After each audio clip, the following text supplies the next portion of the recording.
আমার কাপড়, ভ্যানের কাপড়, গাউসিয়ার কাপড়, ব্র্যান্ডের কাপড় সব এক করে ফেললে তো সমস্যা। 25 টাকা পাঞ্জাবির মজুরি দিতাম, এখন তো আমাদের 500 টাকা মজুরি দিতে হয়। এইগুলো কিন্তু একই সাথে পোশাক প্লাস একটা মিউজিয়াম পিস। সেই মেধাটা যদি একটা ক্যানভাসে দিতে চাই, এটা তো 3 লাখ টাকা বিক্রি হবে। বিশ্বরং এবার পুজোতে কি নিয়ে আসছে? বিশ্বরং তো সবসময় একটা স্লোগান আছে, দেশের সেরা পুজোর আয়োজন মানে বিশ্বরং, এবং বিশ্বরং বাংলাদেশে যে এখন হাজার হাজার কোটি টাকার পুজোর মার্কেটিং হয়, এটা কিন্তু আসলে বিশ্বরঙের অবদান। দেশের পুজো দেশের কাপড়েই করি, এটা কিন্তু অনেক বড় আমার জন্য অ্যাচিভমেন্ট। আমরা সবসময় বরাবরই পুজোর জন্য পরিবারকে নিয়ে অনেক বেশি আমরা সচেতন থাকি এবং সবসময় চেষ্টা করি যে পরিবারের আনন্দটার জন্য, কারণ বিশ্বরং পরিবার মানে হচ্ছে পরিবারের জন্য কাজ করে।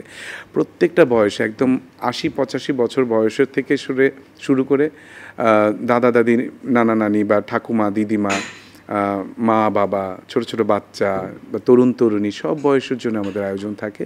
আমরা এই বছরও বেশ কিছু থিম নিয়ে কাজ করেছি, যেমন পূজা মণ্ডপ, যেমন আমরা করেছি মঙ্গলা, আমরা মধুবনী পেন্টিং নিয়ে কাজ করেছি, আমরা পাবলো পিকাসোর পেন্টিং নিয়ে কাজ করেছি, তারপর শখের হাড়ি নিয়ে কাজ করেছি হচ্ছে স্বরাচিত্র, লক্ষ্মীর স্বরা, অনেক সাবজেক্টগুলো থিমেটিক কাজ যেগুলো আমরা করি আর কি, সেগুলো উঠে এসছে আমাদের পোশাকের মধ্যে, যেগুলো শাড়ি, সালোয়ার কামিজ, পাঞ্জাবি, ছোট বাচ্চাদের পোশাক, তারপর হচ্ছে ঘর সাজানোর সামগ্রী।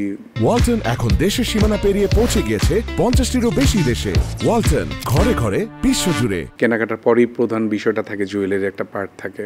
শাড়ির মধ্যে অনেক নানান ভেরিয়েশন আছে, যেমন তাঁতের শাড়ি একটা থাকে, যেটা তাঁতিদের কাছ থেকে সরাসরি বুনন করে আমরা নিয়ে আসি। এরপর হচ্ছে ডিজাইনার শাড়ি, যেগুলোতে আমরা অনেক প্যাচওয়ার্ক করি, ব্লক, বাটিক, স্ক্রিন প্রিন্ট, তারপর ভেজিটেবল ডাই, ডিজিটাল প্রিন্ট, কারচুপি, এমব্রয়ডারি, অ্যাপ্লিক, নানান ধরনের মিডিয়ানে কাজ করা হয়। এবং ছেলেদের অনেক কালেকশন আছে, যেগুলো আমরা screen print, block print, টাইন die, এবং সেগুলোর মধ্যে ওম বা দুর্গার পূজার রিলেটেড অনেক মোটিভ আমরা ব্যবহার করেছি।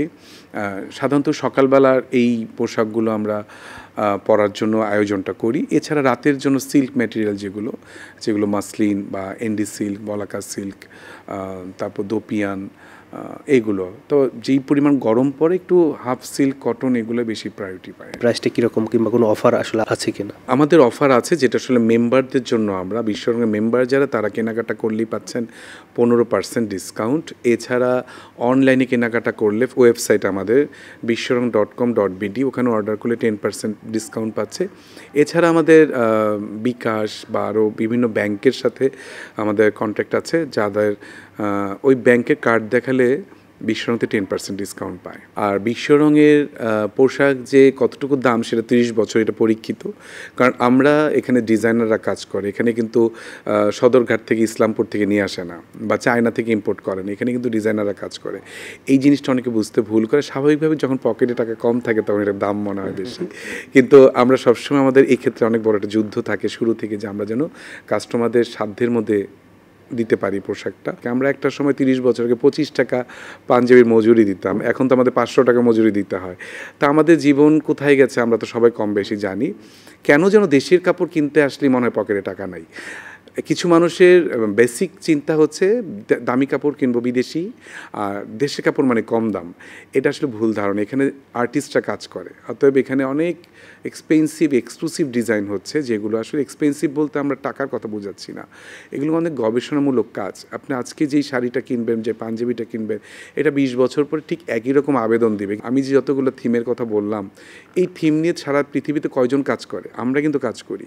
আমরা কান্তজির মন্দিরকে নিয়ে আসছি পাঞ্জাবির মধ্যে, শাড়ির মধ্যে, আমরা মধুবনী পেন্টিংকে নিয়ে আসছি। তো এইগুলো কিন্তু একই সাথে পোশাক প্লাস একটা মিউজিয়াম পিস। এটা কিন্তু আপনি কালেকশন পিস, আসলে কালেকশনে রাখার মতো। আমার কাপড়, ভ্যানের কাপড়, গাউসিয়ার কাপড়, ব্র্যান্ডের কাপড় সব এক করে ফেললে তো সমস্যা। আমি যখন ঢাকা কলেজে উল্টা দিকে টি শার্ট কিনতে যাবো, আমার মানসিকতা ওরকমই থাকা উচিত, বা আমি যখন আউটলেটে কোনো একটা ব্র্যান্ডে শপিং করতে যাবো, আমার মানসিকতা ওরকমই থাকা উচিত। অতএব সব কিছুকে এক কাতারে করা ঠিক না। আমি মনে করি অনেকে বোঝেন, অনেকে হয়তো কিছু মানুষ বোঝেন না, বলে খালি দাম কমান। এটা আসলে বুঝতে হবে যে আপনার আমার মতোই কোনো না কোনো মানুষ এটার পিছনে স্ট্রাগল করছে। একটা কাপড়ের মধ্যে 4-5টা ফ্যামিলির গল্প থাকে। কেউ হয়তো তাঁত বুনছে, এরপর কেউ প্রিন্ট করছে, কেউ আয়রন করছে, কেউ সেটার মধ্যে হয়তো এমব্রয়ডারি করছে, কেউ হয়তো পিক আপ ভ্যান দিয়ে এটা শোরুমে নিয়ে আসছে, কেউ হয়তো সেল করছে। তার মানে কতগুলো পরিবার বাঁচে একটা পোশাকের মধ্য দিয়ে। এবং আপনাকে বুঝতে হবে যে আপনি যখন দেশের কাপড় কিনছেন, আপনি অনেক দেশের জন্য অনেক বড় একটা দায়িত্ব পালন করছেন, দেশের মানুষের উন্নতির জন্য।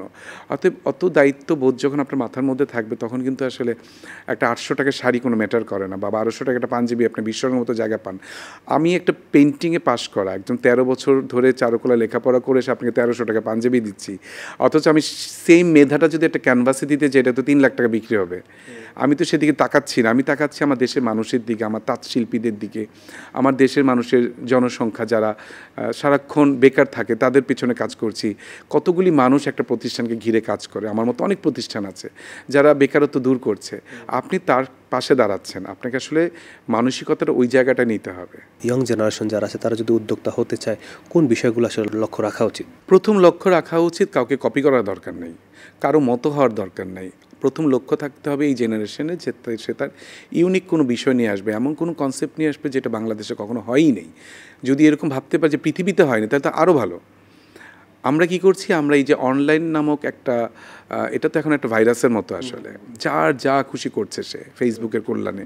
তো এইসব চিন্তা করা যাবে না। আসলে আপনাকে লাইমলাইটে আসতে হলে, আমি 30 বছর আগে কাজ শুরু করেছিলাম, তখন আমার যে পরিশ্রম ছিল, এখন তো লাখো গুণ পরিশ্রম বেড়ে গেছে আসলে, কারণ কম্পিটিশন বেড়ে গেছে। তো সেই জন্য আপনি নতুন যদি কাজ করতে চান, আপনাকে অবশ্যই ওই হাউসগুলোর কথা মাথায় রাখতে হবে যে এখন মার্কেটে আসলে কারা লিড দিচ্ছে, ফুটপাতে কে বিক্রি করছে তাকেও জানতে হবে, এবং এমন কোন সাবজেক্টটাই, এমন কোন ডিজাইন নেই বা এমন কোন প্যাটার্ন নাই যেগুলো আসলে এখন পর্যন্ত বাংলাদেশে কেউ ফলো করছে না। বেটার আপনি ওই ওয়েতে চলেন, তবে আপনি খুব দ্রুত মানুষের কাছে চলে আসতে পারবেন।